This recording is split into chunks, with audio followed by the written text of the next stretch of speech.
Hey everybody, welcome back to Esoteric Ramblings.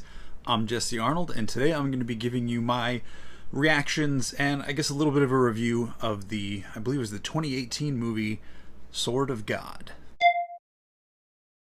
Hey everybody, thanks for coming back to the channel. I finally have a new video that's not just my comic haul rundown.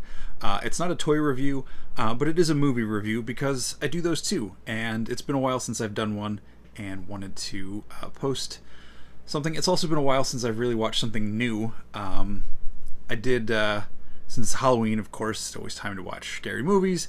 I was hanging out with some friends last week, and so shout out to Megan and Tyler for taking me finally into the second chapter of the Conjuring series, Conjuring 2. This video is not about that, but it's always fun watching movies with you guys, so thank you. And I don't know when, it was about a week or two ago, I saw a preview on Instagram or something, this trailer for a movie that I didn't even know what the title of the movie was. I just saw it and it looked really interesting, and it just really grabbed my attention. Then it said Sword of God was the title, and in looking up different things I realized it was made or released in 2018, maybe 2019, and I believe it is a Russian or Polish movie, not exactly sure, and so it's in, I believe it's in Polish through the whole movie, and with English subtitles, which I don't mind. A long time ago I got really used to that. There was a movie I really like called Brotherhood of the Wolf that's all in French. I tried watching the English dub over that when I got the DVD, and it's just unbearable to watch in English. Same thing with I don't know if they ever did that with Crouching Tiger, Hidden Dragon, but other movies that were either in Chinese or Japanese that I've watched that I can't do the English dub because the voices to me never quite match what the original language voice actors sound like, and it just seems kind of cheesy to me. So that said, it was not a deterrent to me, but if you watch Sword of God, know it is in Polish with English subtitles. The good thing is there's not a lot of dialogue in this movie, so there's not a lot of exposition. There's not a lot to read when you read it, so so don't worry about that if you decide to watch this. I will give a warning. This video will probably contain some spoilers because, like I said, there's not a huge plot. I will do my best not to give any of the ending away or any of the big reveals, but there will be some mild warnings. If I ever do put what I consider a full spoiler or something like that in, I'll put a big warning up on the screen.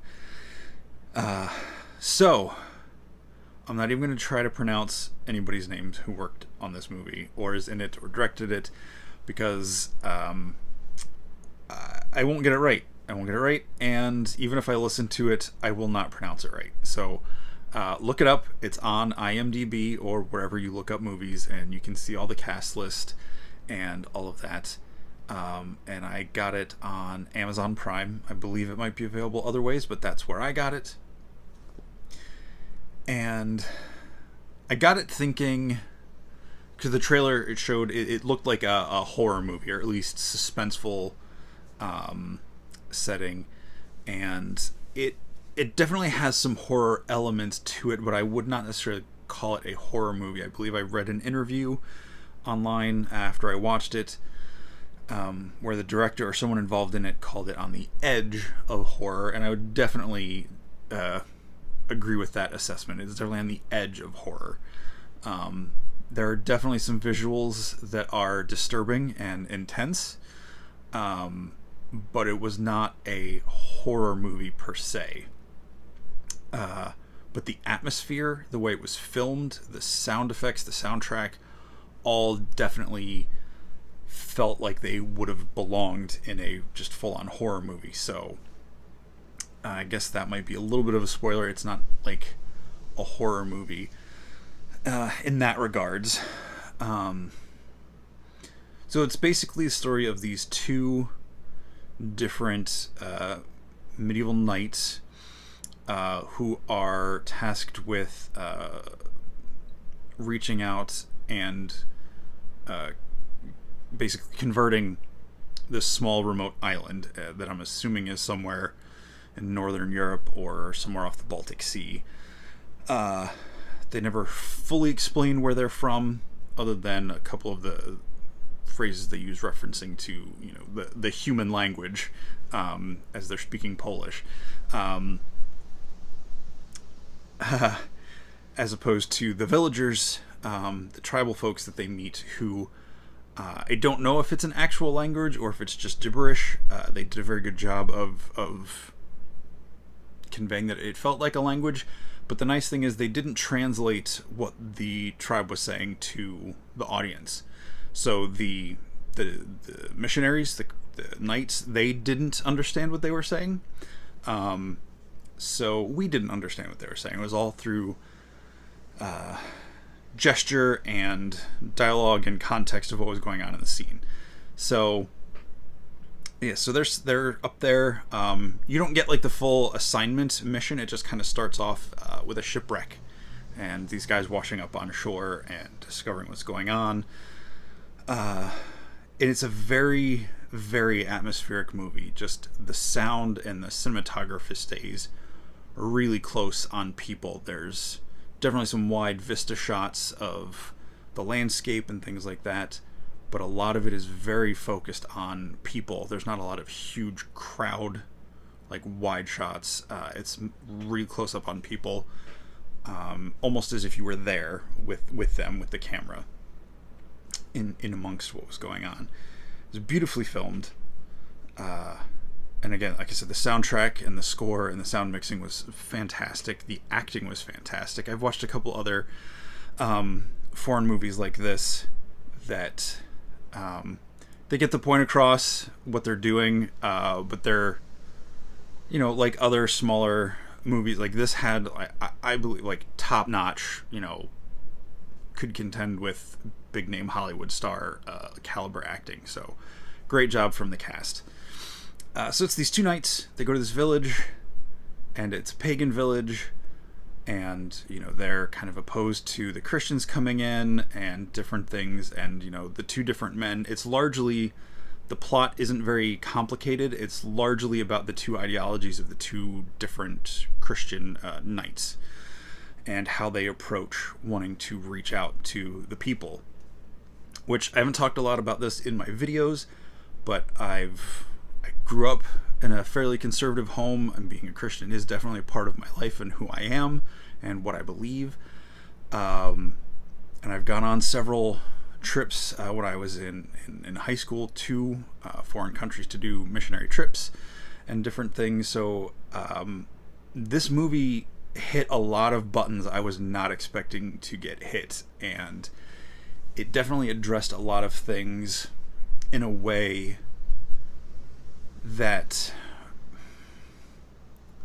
friends and people I've known over the years have addressed to me who are not part of the faith, or who have been and have walked away, or for whatever reason aren't.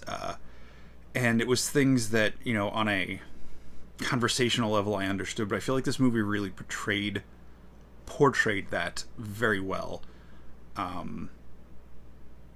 And it's almost heartbreaking to see how it was done. And, you know, again, not getting really deep into it in this video because it's mostly about the movie, but, you know, my understanding of what people have done when bringing Christianity and converting different cultures and stuff has had a very negative impact in some ways, or in a lot of ways. And I feel that those people, those groups that did those sorts of behaviors don't align with how I perceive the faith, my faith to be, and my belief in God and Jesus and everything. So it's, if you get to watch this movie, I think you would be very, of the two men in the movie, the younger man, the younger character who they never give a name to,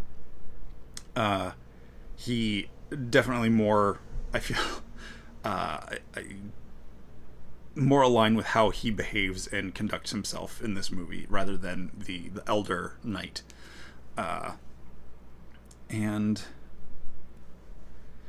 yeah, like I said, I was not expecting to get that hard of a hit in regards to my faith and everything when I saw the trailer for this. I thought it was going to be more...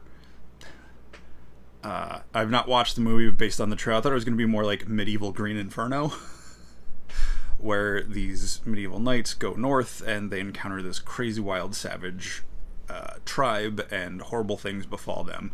And that's not quite what you get. Horrible things do happen, but it's not that kind of thing. It's definitely more of a ideological, deep in your head kind of story. Not that it doesn't make sense or it's abstract or anything. There's definitely a point in a story. It's just not super complicated, other than the two beliefs of the two different men and how they handle the tribe, which I've already said. So I feel like I'm just kind of rambling over myself.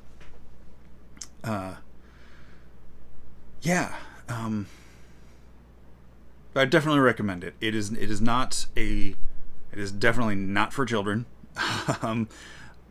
It's a little difficult to watch at times. There are some definite intense scenes. If you'd seen Midsummer, it has a couple scenes that have similar vibes. I'm not saying they're the same scene or the same thing, but just there's similar elements. There's a beautiful thing in the way the tribe behaves, and they're very close. I don't know if I would want that as a person. I like my personal space. But it was fascinating that the way they portrayed it, as they were very close. They were very physical with each other, not like in a obscene way or anything, but there's a scene where they're all sleeping in their village, and there's just a big pile of them. They're all just kind of like laying on top of each other, and it's not like Guardians of the Galaxy when the characters are in the prison and they're all just kind of smashed and it's like, oh haha, they have to sleep next to each other and someone farts or whatever. Like it actually has like this element of community and bond that is something I think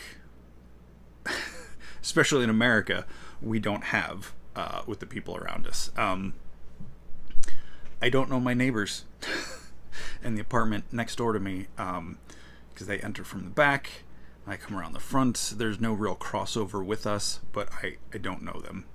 I've never met them in person. I think I've said hi to them in the parking lot out back, but I know the people in my building, but that's about it.